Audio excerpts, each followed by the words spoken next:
আমরা চিকেন কত রকমভাবে রান্না করে খেয়ে থাকি।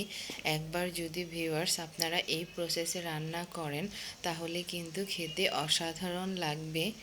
ভিউয়ার্স, আমি চিকেন ভুনার জন্য চুলায় একটি কড়াই বসিয়ে দিয়েছি। কড়াইতে দিয়ে দিয়েছি পরিমাণ মতো তেল।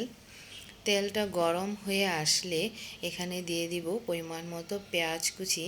যেহেতু আমি চিকেনটা কষিয়ে ভুনা করব, শুধু পানি ইউজ করব না, তাই একটু পেঁয়াজ বেশি দিয়ে দিয়েছি পরিমাণ মতো আদা রসুন বাটা, হলুদের গুঁড়া, মরিচের গুঁড়া দিয়ে একটু মশলাটা হালকা ভালো করে ভেজে নিব। এখন এখানে দিয়ে দিব পরিমাণ মতো একটু পানি মশলাটা কষানোর জন্য। ভিউয়ার্স, আমি মশলাটাকে খুব ভালো করে কষিয়ে নিব যাতে মশলাটার মধ্যে কোনো পানি না থাকে।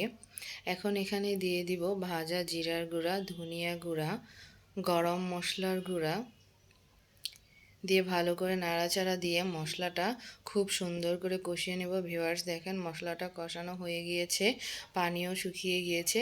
এখন আমি এখানে দিয়ে দিব মুরগির মাংসগুলো। এই মাংসগুলো আমি আগে কেটে ভালো করে ধুয়ে পানি ঝরিয়ে রেখেছিলাম। এখন মাংসটাকে আমি অল্প হালকা জালে আস্তে আস্তে রান্না করব, একটুও পানি দিব না, ঢেকে দিয়ে রান্না করব। কতক্ষণ পর ঢাকনা তুলে একটু নাড়াচাড়া দিয়ে দিব, আবার ঢেকে দিয়েছি। এখন কিছুটা সময় জাল করে নিব, আবার ঢাকনা তুলে দেখে নিব। দেখেন ভিউয়ার্স, আমি কিন্তু পানি দেইনি, কিন্তু চিকেনটা থেকে অনেকটা পানি উঠে আসছে। এই পানি দিয়ে চিকেনটা সিদ্ধ হয়ে যাবে এবং মাংসটাও খুব মজা হবে খেতে।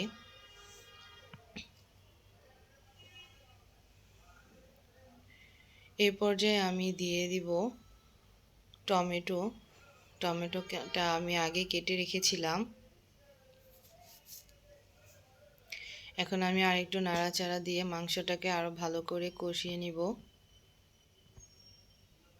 টমেটোটা যাতে সিদ্ধ হয়ে যায়।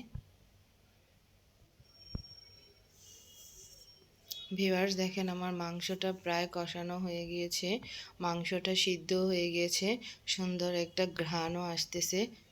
মাংসটা হয়ে গিয়েছে, এখন আমি নামিয়ে নিব। দেখেন ভিউয়ার্স, নামিয়ে নিয়েছি, কি সুন্দর একটা কালার এসেছে, খেতেও অসাধারণ লাগে। আপনারাও বাসায় ট্রাই করবেন, ইনশাল্লাহ খেতে খুব ভালো লাগবে।